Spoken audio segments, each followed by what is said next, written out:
gente ouvir que comer rápido, beber refrigerante ou rir pode causar um certo desconforto. Muitas vezes são gases, muitas vezes é um desconforto maior e às vezes pode causar soluço. É o nosso tema, viu? O soluço pode ter algumas causas específicas. Normalmente não traz nenhum prejuízo para a saúde, mas é desconfortável. Muitas pessoas tentam parar esse soluço através de manobras simples. Tem gente que segura a respiração, tem gente que acha que tem que tomar um susto grande ou beber água rapidinho para evitar que o soluço volte a aparecer. A gente vai entender um pouco o que é o soluço, né? Por que ele começa e o que a gente pode fazer para ele parar.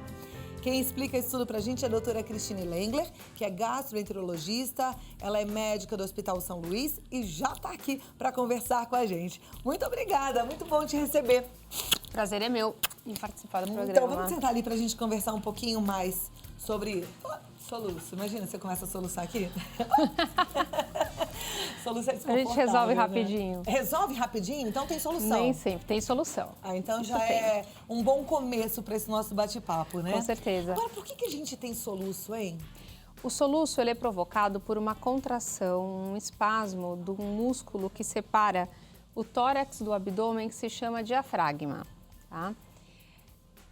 No soluço, ao mesmo tempo que esse músculo se contrai, fazendo uma força para cima, você tem um fechamento da corda vocal.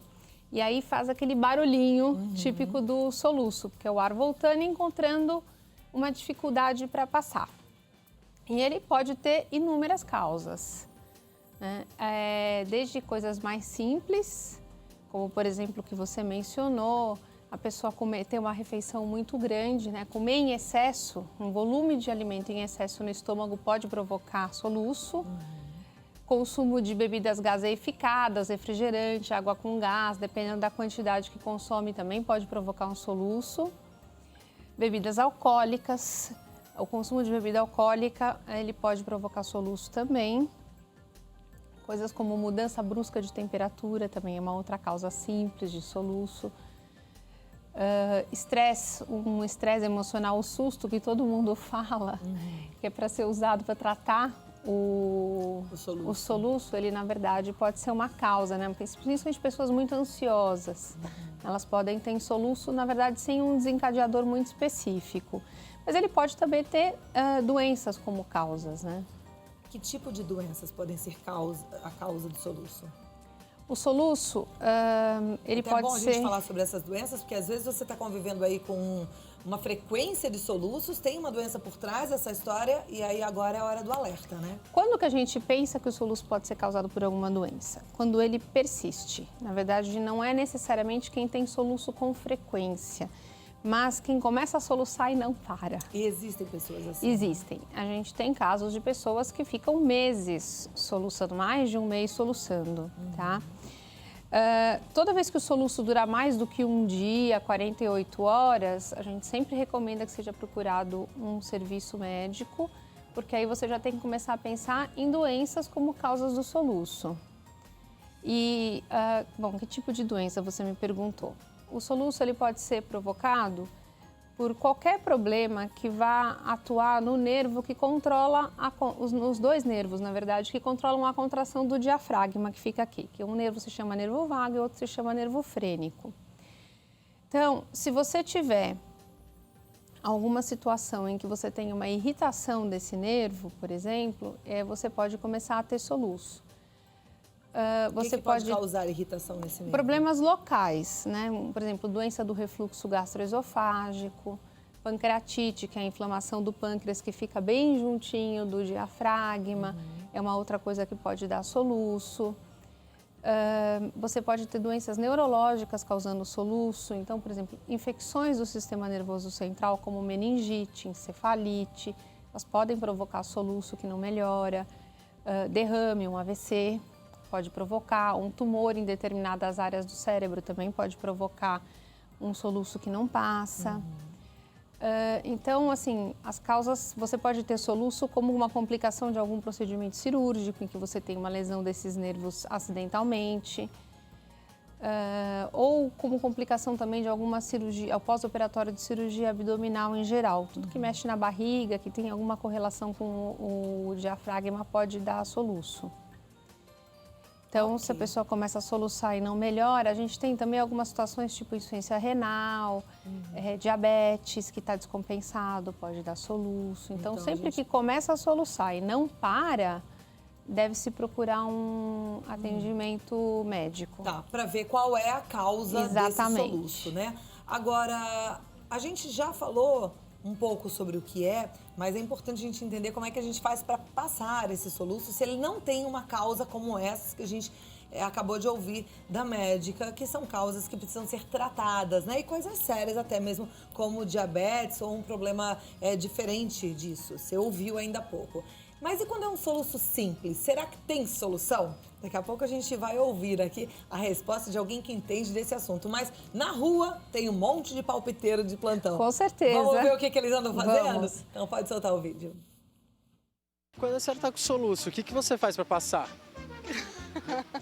O pessoal falava que tomar um susto, né? Levar um susto para passar o soluço. Prender a respiração. Prenda a respiração. O pessoal diz mais antigo que você tem que segurar, né? 10 segundos, depois soltar. Segurar a respiração, né? Respiração por 10 segundos. Brother, quando você tá com soluço, o que você faz para passar? Caminhada. Eu tomo água. Bebo água. Tomar água. Bebo água. Ou tomo água, por incrível que pareça. Eu também, eu acho que eu tomo água. Tem mais alguma dica que você pode dar? Ficar pulando. Ficar pulando. Sério, acho que resolve. É bom tentar. Botar uma faca na garganta ao contrário, que diz que ajuda. Ó, essa eu nunca tinha ouvido, uma faca na garganta ao contrário. Bom, essa é para nunca ser testada, né? É de preferência, né? Porque pode ser perigoso. Com certeza. Mas é do lado contrário, né? Então ela falou o faz. cabinho, mesmo assim, né? O lado certo tá para algum lugar lá dentro, né? Não é um risco. Primeiro que não é uma medida eficaz. Isso não está em lugar nenhum. E segundo que é um risco desnecessário. Bom, vamos parar de arriscar e brincar com a nossa saúde e ouvir o jeito correto de tratar o soluço com a doutora Christine Lenglen. Então, vamos lá. O que a gente deve fazer quando esse soluço aparece? Em geral, o soluço ele passa sozinho, sem você precisar fazer nada. Depois de alguns poucos minutos, você para de soluçar e tudo volta ao que era antes. Normalmente, um soluço dura quanto tempo? Alguns poucos minutos. De 20? Até uns 10 minutos. Até 10 minutos, tá. Mas, em geral 5, 10 minutos é o que dura o ritual.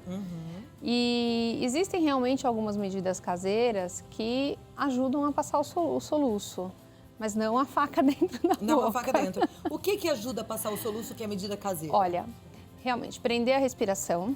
Tá? Por quê?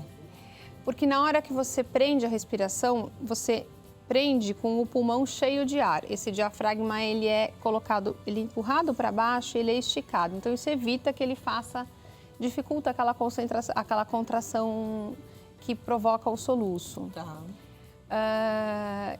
E aí, assim, muita gente fala, vamos tampar o nariz. Não adianta tampar o nariz, você tem que ficar sem respirar, né?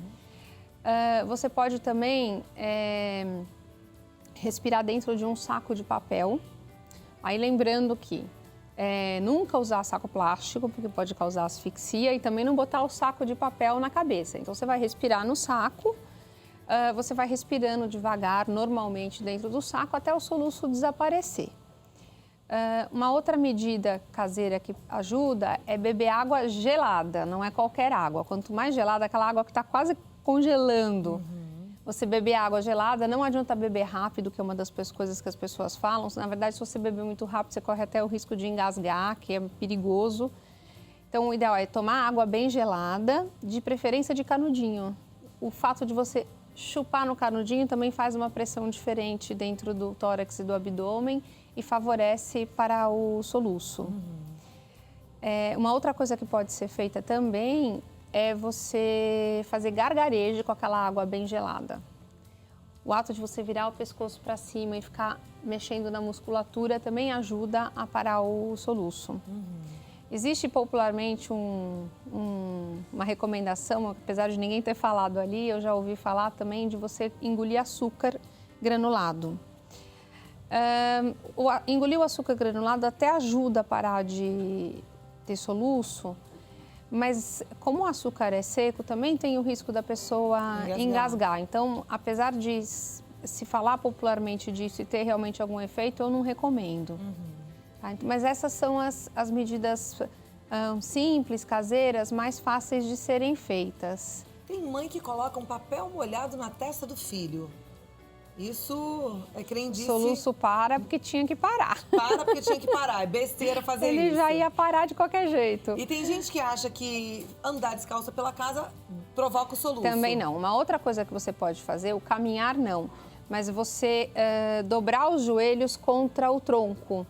Na hora que você faz essa pressão do joelho contra o abdômen, isso também pode ajudar a parar o soluço. E uma pressão com a própria mão no abdômen? Também é o mesmo efeito. É o mesmo efeito. É o mesmo efeito.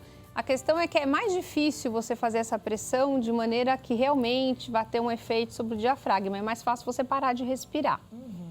Mas é uma medida eficaz, digamos assim. Joia. Agora, a gente não pode descartar a possibilidade de ter uma doença atrás dessa história de soluço. E se você tem alguma dúvida, se tem algo que está te incomodando, aproveita. A gente está conversando hoje com uma gastroenterologista, então fica à vontade, como se você estivesse no consultório. Manda sua pergunta através do vidamelhor@redevida.com.br ou do 0 operadora 11 2202 8432. Daqui a pouquinho a doutora Cristine Lengler vai responder a sua dúvida. Participe, porque o programa é pra você, viu?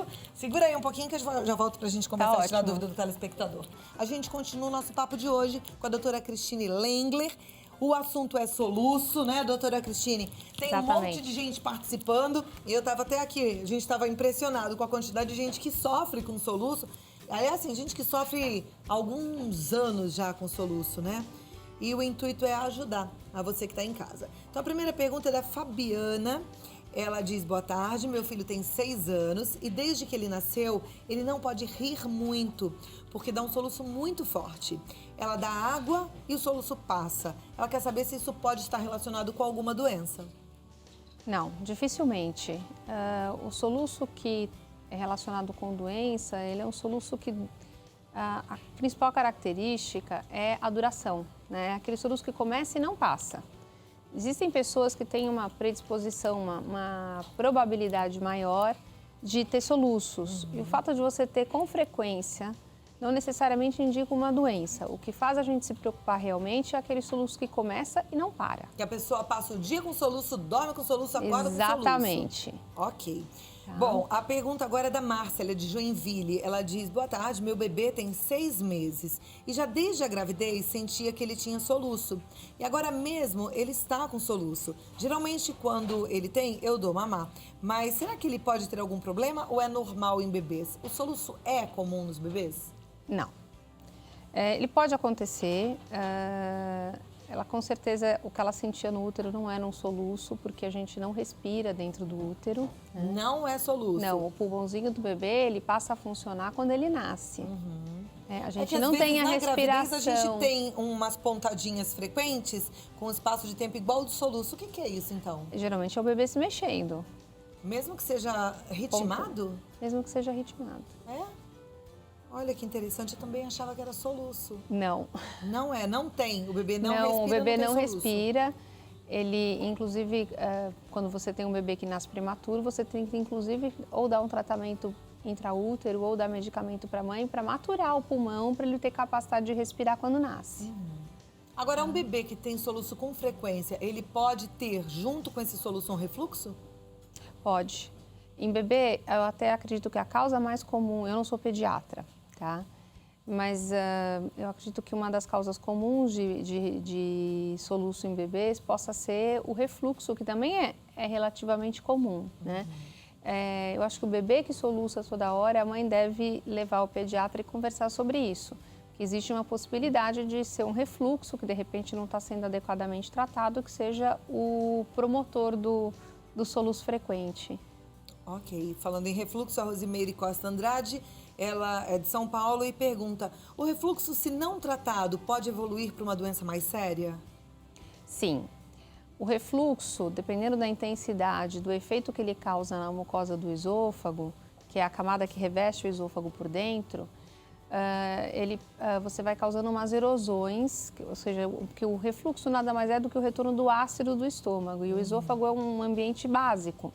Então, você vai ter realmente uma corrosão daquela mucosa. Isso pode provocar erosões, com o tempo pode provocar ulcerações. E essas úlceras, se não adequadamente tratadas e cicatrizadas, podem ir levando a uma estenose, você vai diminuindo o tamanho do esôfago e com o tempo isso pode levar a uma dificuldade de deglutição e a pessoa vai ter dificuldade para se alimentar. Uma outra complicação da esofagite maltratada é que isso aumenta também o risco de câncer de esôfago. Então precisa tratar mesmo. Precisa tratar. E quais são os sintomas do refluxo? O sintoma mais comum de longe é a queimação, né? É o popularmente chamado como azia, em que a pessoa sente uma queimação que pode vir até a garganta e que é causada pelo retorno do ácido do estômago para o esôfago. E normalmente o caminho natural seria descer sempre. E quem tem refluxo, você tem, quando o estômago se contrai, sobe um pouco de ácido pelo esôfago. E o que a pessoa tem que fazer para buscar esse diagnóstico? Algum tipo de exame específico? O diagnóstico do refluxo ele pode ser feito clínico, né? Dependendo da história e dos sintomas que o paciente refere, a gente já infere que ele tem um refluxo. Em geral, se a pessoa nunca fez, a gente faz uma endoscopia para olhar e ver exatamente se ela tem já algum comprometimento da mucosa do esôfago associado ao refluxo. Acho que é importante lembrar que a endoscopia não faz o diagnóstico do refluxo. Ela faz o diagnóstico, na verdade, de possíveis complicações, que são a presença das erosões, de ulcerações, se tem alguma estenose. O diagnóstico do refluxo, propriamente dito, é feito com um exame que se chama pH-metria, em que você coloca um eletrodozinho no esôfago e ele vai medir o pH do esôfago. Se você tiver, ao longo de 24 horas, um determinado número de horas em que você tem o pH no esôfago mais ácido do que deveria, você fecha o diagnóstico do refluxo. Porque um pouquinho de refluxo todo mundo tem ao longo do dia. A doença do refluxo é aquela pessoa que vai ter esses refluxos numa quantidade maior e numa intensidade maior. Mas não necessariamente você precisa fazer esse exame, o diagnóstico pode ser clínico. Ok. Olha, mais uma pergunta de uma gravidinha. Miriam de Itaperuna, ela diz que está grávida e sente o bebê soluçar na barriga. Ela também pergunta se pode estar acontecendo alguma coisa de errado com esse bebê. Não. Não, o bebê não ficar soluça. Tranquila, o bebê não respira dentro da barriga. É. Então, assim, eu não vejo por que ela tenha que se preocupar. Tá, então as mães que estão sentindo o bebê soluçando podem ficar mais relaxadas. A pergunta da Maria Geovásia Ribeiro, ela é de Manaus, é a seguinte: tenho muito soluço à noite, de madrugada, gostaria de saber por quê, se tem alguma relação com o horário. Eu desconheço qualquer relação do soluço com o horário do dia, tá?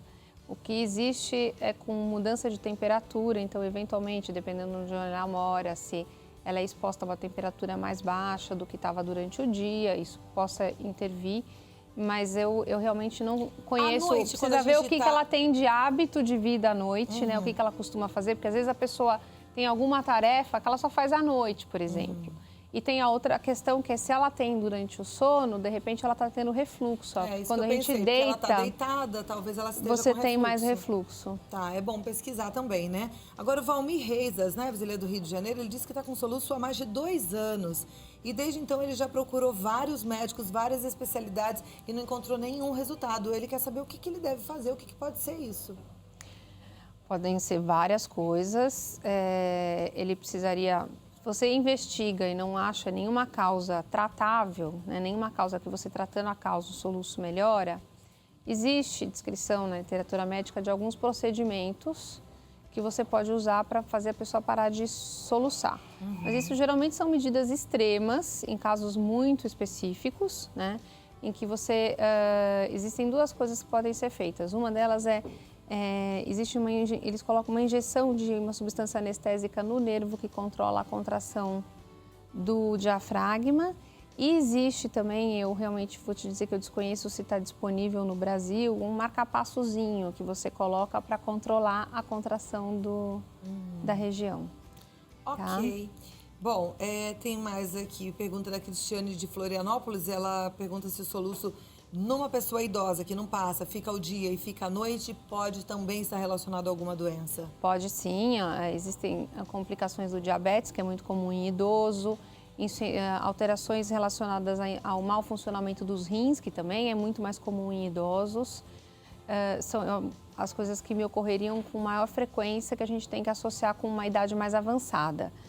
E eu acho que, assim, se ela soluça com frequência e o soluço dura bastante tempo, é uma coisa que tem que ser investigada. Perfeito. E aqui, olha, tem várias perguntas falando sobre a mesma coisa. A gente tocou no assunto do refluxo e tem muita gente com uma dúvida que, aliás, foi a mesma dúvida quando a gente falou aqui sobre sinusite. Um tal de uma secreção, como se fosse um pigarrinho. Pigarrinho lá no fundo da garganta. Se isso pode ser refluxo, se isso pode estar relacionado a alguma doença do estômago. Pode ser refluxo, sim. Além da queimação, da azia que eu falei, outros sintomas do refluxo são aquela sensação do ar que volta, que a gente chama de eructação. A pessoa pode sentir o alimento ou o líquido, principalmente, que volta mais fácil voltar. Tosse. A tosse é um dos sintomas também do refluxo, uma tosse persistente, que não melhora, que não está associada a nenhum quadro infeccioso, nenhuma gripe, resfriado ou quadro alérgico, por exemplo. A gente tem que pensar na tosse como um sintoma do refluxo. E o refluxo, inclusive, em paciente, tem algumas pessoas que podem até ter crises de broncoespasmos, assemelhando a crises de asma desencadeadas por refluxo. E um desconforto na garganta e até rouquidão também podem ser causados pelo refluxo. E a gente já entendeu que precisa tratar o refluxo. Então, se você está sentindo esses sintomas, fica o alerta. Procure ajuda. A especialidade que cuida do refluxo é a gastroenterologia. E a gente está conversando com uma médica gastroenterologista, que é a doutora Cristine Lengler. Muito obrigada por ter vindo. Foi um prazer participar novamente. É muito bom. 0 operadora 11 3514 6000, telefone para você tirar alguma dúvida, o telefone lá no Hospital São Luís. Até a próxima oportunidade. Viu? Obrigada. Muito bom te receber. Obrigada.